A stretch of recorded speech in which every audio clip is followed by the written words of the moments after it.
There are words that I've said that I wish I could take out of history and take out of memory that I deeply regret.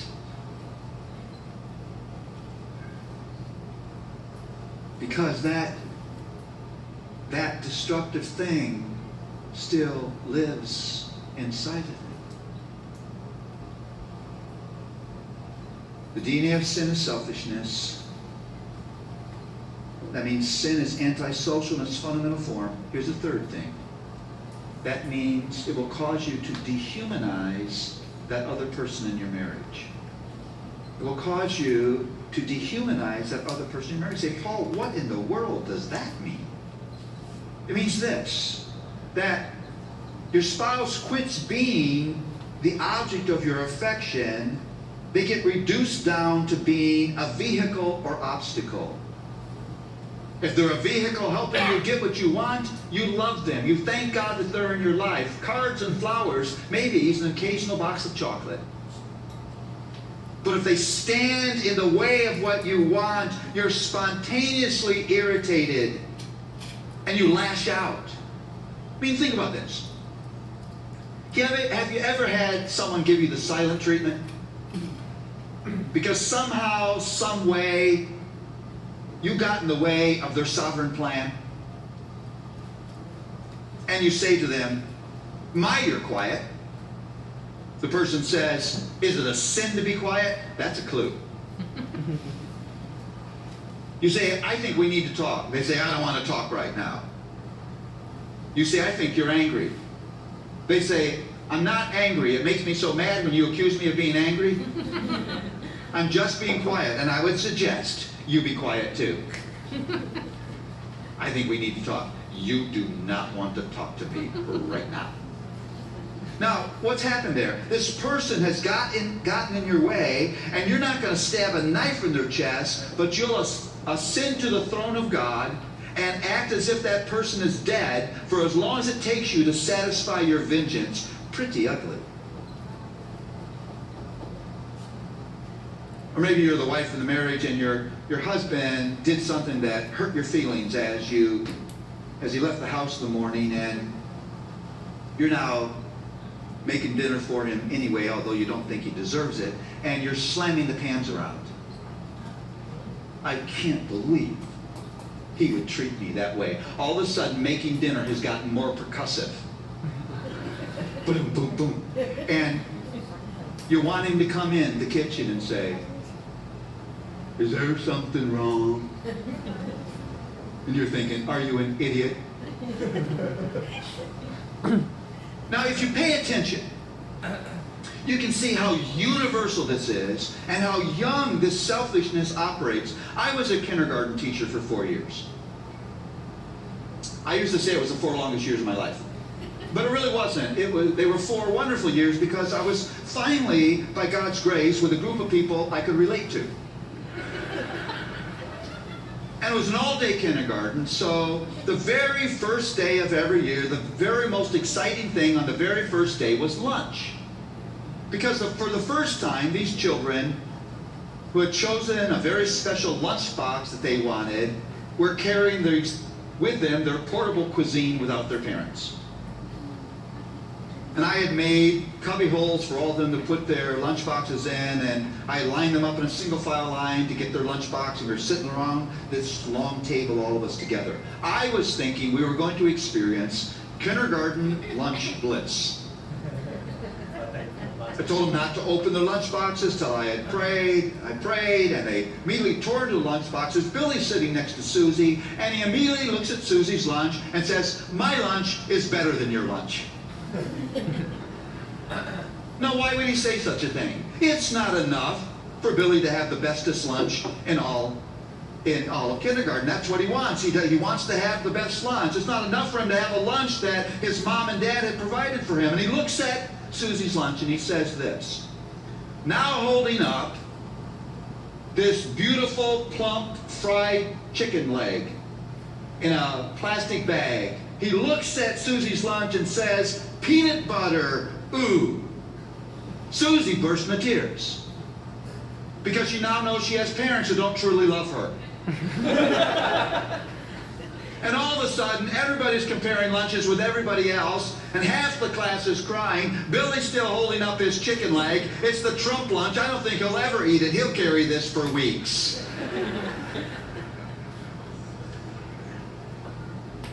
About 6 weeks in the class, the mom comes to me and she says, "My daughter's lost her watch." Now, I don't know why parents of kindergartners buy them watches. They can't tell time. It'd be better to glue a peanut butter cup to the wrist. At least they would have sustenance in moments of hunger. But they do. I asked around, and 6 children had lost their watches. I knew there was a little Larson in the class. And so I asked around all the children. I finally came to Jimmy. He was the tallest kid in class. You have to look at my posture here. I said, "Jimmy, do you know who those watches are?" He said, "No. No, I don't." Well, he was denying involvement, but he looked guilty. And so without even debating with him, I said, "Jimmy, would you take me to those watches?" He had just denied all knowledge of their existence, and he did this. Walked down the hallway, up the steps into the boys' bathroom. Across from one of the urinals was where the water meter was. He opened up the door, and laying over the water meter were 6 watches. Now, what was the plan?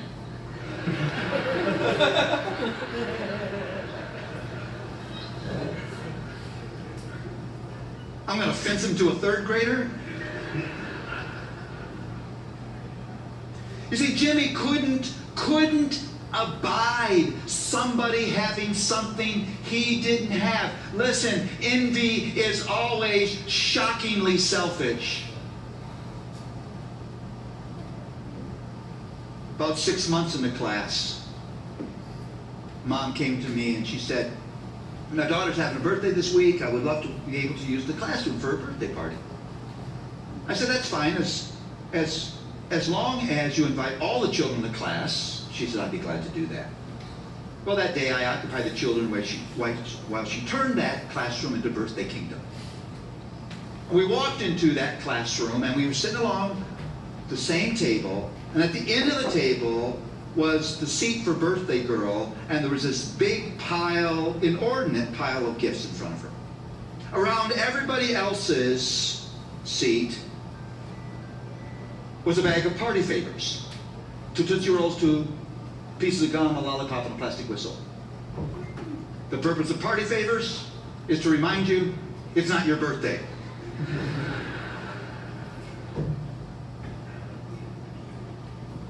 And Johnny is sitting directly down the length of the table from birthday girl. And he's looking at her big pile of gifts and his little sandwich bag of items not totaling 79 cents. And he's feeling completely ripped off. And he begins to harumph.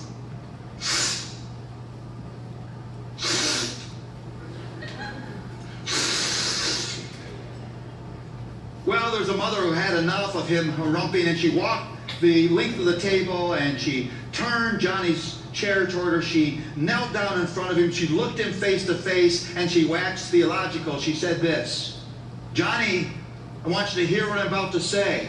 It's not your party." Wives, look at me. Ladies, it will never be about you. Because you've been born into a world that by its very nature is a celebration of another. And if you make it about you, you never are on a pathway of unity and love and understanding. You're never on a pathway of happiness and contentment and joy. You're on a pathway of division and anger and hurt and disappointment. It gets so big, at some point you say, "This is too hurtful. I don't want to do this anymore." Guys, it will never be about you. Because you've been born into a world that by its very nature is a celebration of another. And if you make it about you,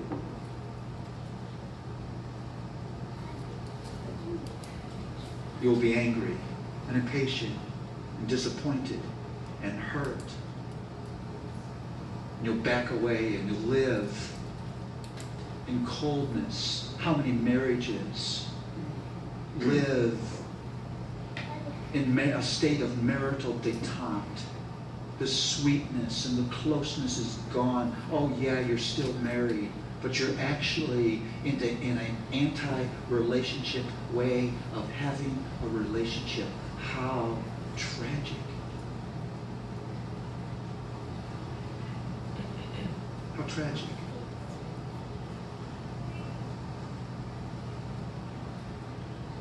You see, it is really true that my biggest problem is inside of me, not outside of me. We can make this relationship so uncomfortable.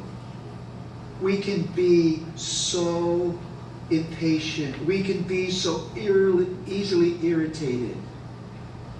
You appoint yourself to be the grammar police. The poor other person can't talk without you correcting them. No, that's not the way that word is said. This is the way that word is said. You appoint yourself as the history police. No, that's not how it happened. You always mix up these stories. You interrupt the person. You always have to tell the story yourself. I was counseling a couple, and they had some young children, and the mom at that point was a stay-at-home mom, and the father was a workaday dad, and she had made for him that evening hamburgers and french fries. He loved that meal. Simple taste this night. There's tension in their marriage. And she inadvertently put an empty ketchup bottle on the table. And he picked up that empty bottle and held it in front of her and said, "And what do you expect me to do with this?" She told him.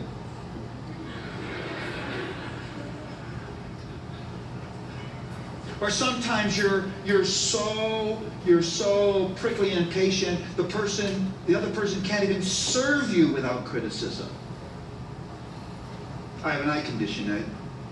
My eyes don't shift between the light and darkness very well at night, and so it's dangerous for me to drive. Luella has said she's willing to drive for us, and we live in Philadelphia, and one night we were going out on a agreed-upon destination. Luella's driving. We get to a light where I would have turned, and she goes straight.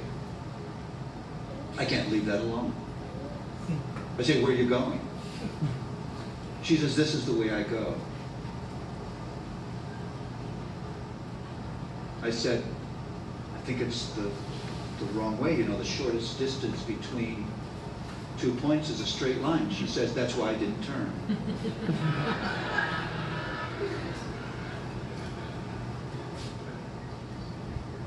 She says, "You know, Paul, I don't really think it's a matter of right and wrong. I think it's a matter of preference." That makes sense, doesn't it? I can't leave that alone. I say, "What if my preference is right?" She says, "Paul, why don't we do this? When you drive, you choose the directions. When I drive, I'll choose the directions. That's a good solution." I can't leave that alone. And so I say, "Luella, if we were in a helicopter right now, and we were flying over the city of Philadelphia, and we would swoop down on this location, you would know that my way is the right way."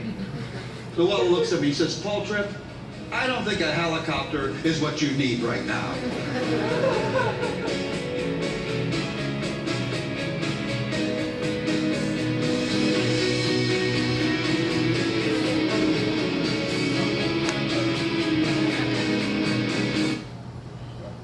Okay. Nakarelate ba tayo? Nakarelate tayo sa... Wala, perfect kami. Nakarelate ako dun sa last part eh. Yung lagi nga pinag-aawayan yung driving. Si Winnie kasi magaling sa daan. Ako hindi ako makakatanda ng daan. Kahit 10 beses ko na dinaanan. Pag binalikan ko, naliligaw pa rin ako. So yun, okay, ang Bible verse natin for today is 2 Corinthians chapter 5 verse 14 to 15. Sige, basahin natin. For the love of Christ controls us, because we have concluded this, that one has died for all, therefore all have died. He died for all. Those who live might no longer live for themselves, but for him who for their sake died and was raised. Ayan, so, what's next? Ayan, key ideas. Ayan, ano. Number 1, the power of sin has been broken. Justification that the presence of sin still remains and is being progressively eradicated. I-answer ba natin yun? May question. Nandyan ba yung question? Yes, nandyan.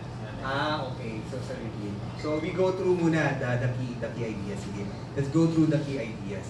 Number 2, sin causes to shrink our lives down to the size of our lives. Number 3, let's read it. The DNA of sin is selfishness. Number 4. Sin is Antisocial in its fundamental form. Number 5. Sin will cause you to dehumanize the other person in your marriage. Number 6.